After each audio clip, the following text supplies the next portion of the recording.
मित्रों, आपको याद होगा जब जनवरी महीने में कुंभ मेले के दौरान कुछ घटनाएं हुई थी, भगदड़ की, आगजनी की और जिनमें कुछ दुखद मौतें हुई थीं।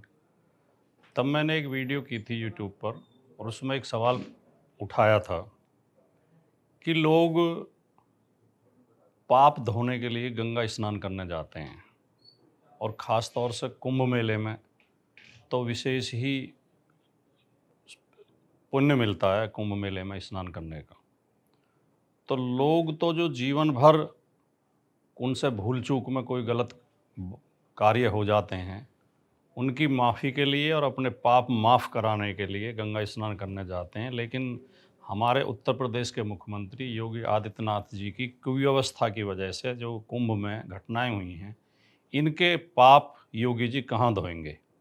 ये सवाल मैंने उस वीडियो में उठाया था, एक शॉर्ट वीडियो मैंने यूट्यूब पे की थी।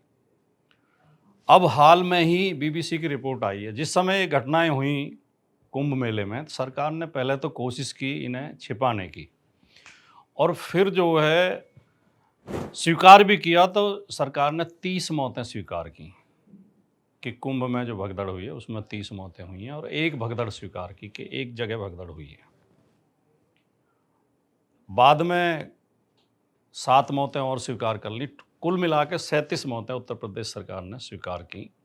29 जनवरी को मौनी अमावस्या के रात में 28 और 29 की रात में लगभग 1:30 से 2 बजे के बीच में जो मुख्य भगदड़ थी, जो बड़ी घटना थी, वो हुई थी।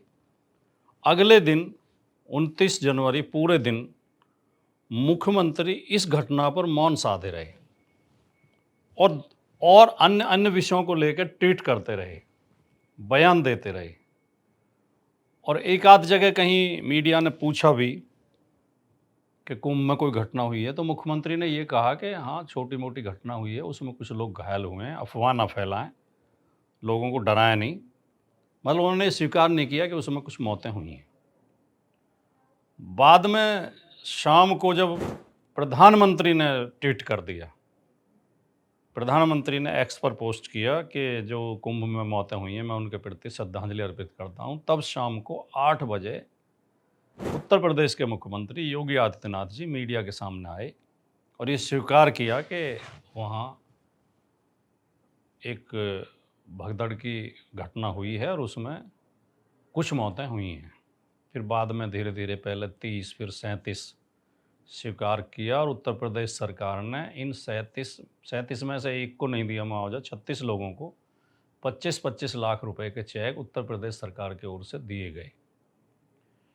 हमने विपक्ष के लोगों ने, मैंने ख़ास तौर से उस समय भी टीवी डिबेट्स में और अपने सोशल मीडिया पर भी ये बार-बार कहा था कि वहाँ मौतें ज़्यादा हुई हैं और वहाँ घटनाएँ भी ज़्यादा हुई हैं। कम से कम 4 घटनाएँ तो भगदड़ की हुई हैं और 6 से 9 के बीच में आगजनी की घटनाएँ हुई हैं और जिनमें 4 घटनाएँ तो बड़ी-बड़ी हुई हैं आगजनी की। एक नकली सिटी वहाँ बसा दिया गया था, वीआईपी सिटी, उसमें बड़ी आगजनी की घटना हुई। एक दूसरी तरफ जहाँ गीता प्रेस गोरखपुर का पंडाल था, वहाँ आग लगी और उसमें कई सौ पंडाल जल गए, जिनमें गीता प्रेस गोरखपुर की हज़ारों किताबें जल गईं।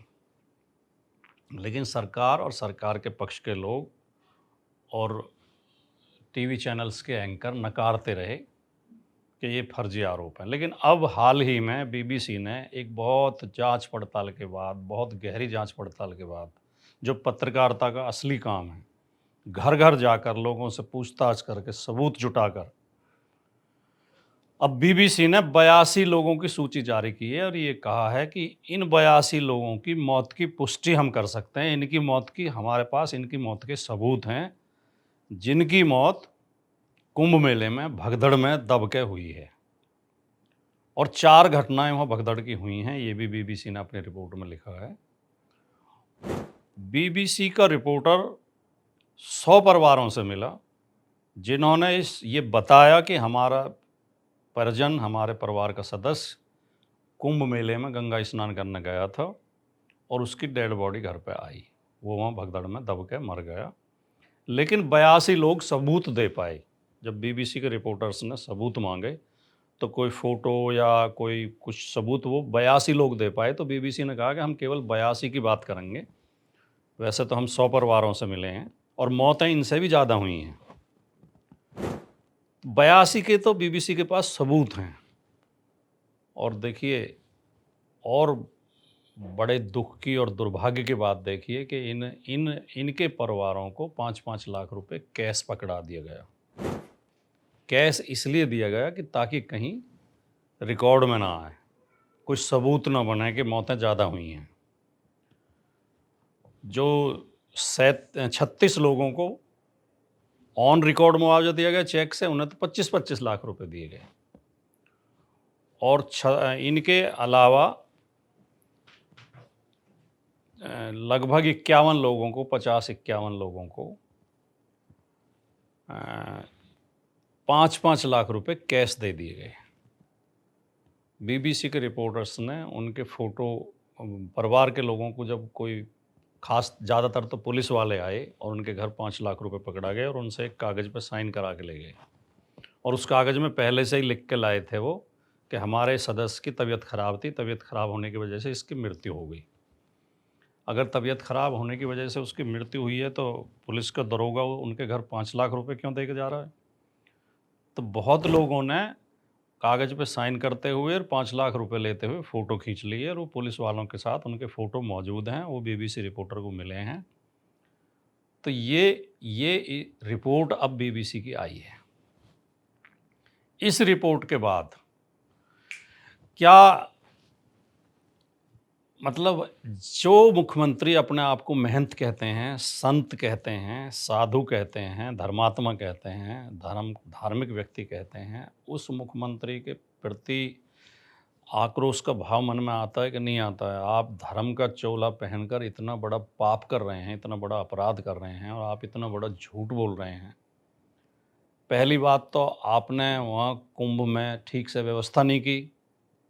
आप लोगों को आमंत्रित करते रहे, ये दिव्य कुंभ है, इस बार का विशेष पुण्य मिलेगा, ये 144 साल बाद संयोग आया है, फिर ये संयोग नहीं मिलेगा, आप आइए, आप इसमें पुण्य प्राप्त कीजिए।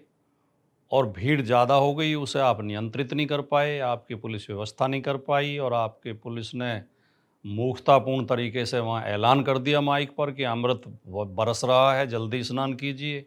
और उस जल्दी स्नान के चक्कर में और अमृत पान करने के चक्कर में लोग तेज़ी से जब चले तो भगदड़ मच गई और लोग दब-दब के मर गए। और एक जगह पंटून पुल टूटा, उस पे लोग मर गए। और आप इतनी बड़ी घटना में दुखी होने के बजाय, आप संवेदना व्यक्त करने के बजाय, आप अपनी गलती स्वीकार करने के बजाय, आप व्यवस्था को सुधारने के बजाय लगातार इसे नकारते रहे और आप मौतों को छिपाते रहे। कम से कम जो लोग एक श्रद्धा के साथ, एक आस्था रखते हुए गंगा स्नान करने गए थे इस उम्मीद में कि हमें मुक्ति मिलेगी, कम से कम उनके अंतिम संस्कार तो सम्मानजनक तरीके से मुख्यमंत्री जी करा दिए होते। कम से कम उन्हें मरने के बाद तो सम्मान दे देते। कम से कम जो मृतकों के लिए आपकी सरकार ने तय किया था कि 25 लाख रुपए दिए जाएंगे, कम से कम सबको 25 लाख रुपए तो दे देते। तो मुख्यमंत्री जी, ये पाप तो आपके सिर रहेगा और ये झूठ बोलने का जो अपराध आपने किया है और उत्तर प्रदेश की जनता को गुमराह करने का, उनसे सच छिपाने का जो अपराध आपने किया है, इसका जवाब कैसे दोगे आप? इसका उत्तर क्या है आपके पास कि अब तो एक प्रतिष्ठित मीडिया संस्थान ने बाकायदा सबूत जुटा के सिद्ध कर दिया है कि 82 लोगों की मृत्यु के सबूत तो उनके पास हैं। जबकि मैंने उस समय भी कहा था कि मुझे वहाँ ड्यूटी पे तैनात कुछ पुलिस वालों ने खुद बताया था आमने-सामने कि जी मौतें बहुत ज़्यादा हुई हैं, जेसीबी से लाशें उठा-उठा के फेंकी गई हैं और इस तरह के वहाँ दुर्भाग्यजनक दृश्य देखने को मिले हैं। तो प्रदेश की जनता भी ये सवाल ज़रूर पूछे सरकार से कि सरकार ने ऐसा क्यों किया और मौतों को छिपाने की कोशिश क्यों की और सबको बराबर मुआवजा क्यों नहीं दिया? यही सवाल बस मैं उठाना चाहता हूँ। जय हिंद।